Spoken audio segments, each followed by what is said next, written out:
औज़ुबिल्लाहिमिनश्शैतानिर्रजीम बिस्मिल्लाहिर्रहमानिर्रहीम। अस्सलामु अलैकुम वरहमतुल्लाहि वबरकातुहू। हकीम मोहम्मद अल्ताफ़ मुस्तनद गवर्नमेंट तिबिया कॉलेज बहावलपुर। नाज़रीन, आज का जो मेरा मौजू है वो है मर्दाना ताकत के हवाले से कि मर्दाना ताकत का इलाज बिल-ग़िज़ा, यानी कि वो अपनी ग़िज़ा से ही उसका आपने इलाज करना है। किस तरीके से आपने अपनी ग़िज़ा से मर्दाना ताकत को ठीक करना है, ये आज का मेरा मौजू है। इंशाल्लाह मैं आपको बताता हूँ। तो आप ऐसा करें, आप लें बकरे का गोश्त लें, वो भी गर्दन के हिस्से का गोश्त होना चाहिए, यानी कि बकरे का जो गर्दन के हिस्से का जो गोश्त है वो होना चाहिए। वो आप 1 पाव ले लें। 2 किलो गाय का दूध ले लें। 2 किलो गाय का दूध, 1 पाव बकरे की गर्दन का गोश्त, ये 2 चीज़ें हैं, ये आप ले लें।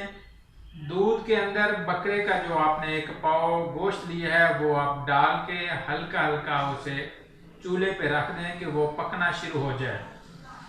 जब आप देखें कि इसमें आप हल्की सी काली मिर्च और थोड़ा सा नमक आप डाल सकते हैं, क्योंकि बाद में खाने में बदमज़ा ना हो जाए, हल्की सी काली मिर्च और थोड़ा सा नमक भी वो आप साथ डाल दें। जब आप देखें कि तकरीबन ये 2 किलो जो दूध था वो ऐसा ऐसा पक के बाकी तकरीबन 1.5 पाव या आधा किलो रह चुका है, तो आप उसे उतार लें।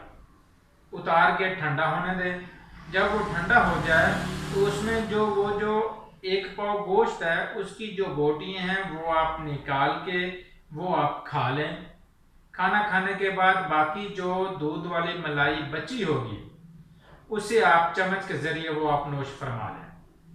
ऊपर से अगर नीम गर्म दूध है वो पी लें, नीम गर्म चाय भी आप पीना चाहें तो पी सकते हैं। ये आपने 24 घंटे में 1 बार करना है।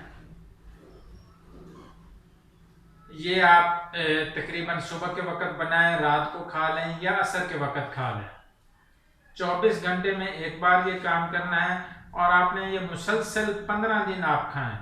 15 दिनों में आपको ताकत बहुत ज़्यादा महसूस होगी। जो बिल्कुल कमज़ोर मरीज़ है उसके लिए इसका इस्तेमाल है 40 दिन। अगर आप बिल्कुल ठीक हैं, कमज़ोरी थोड़ी है, उस हिसाब से आप इसे 15 दिन भी आप इस्तेमाल कर सकते हैं। ये बहुत ही लाजवाब चीज़ है। मेरे एक सीने का जो राज है, इलाज बिल-ग़िज़ा से ही मर्दाना ताकत का आपको मैंने इलाज बता दिया है। तो ये आपको इंशाल्लाह बहुत ही ज़बरदस्त रिज़ल्ट मिलेगा। अल्लाह हाफ़िज़।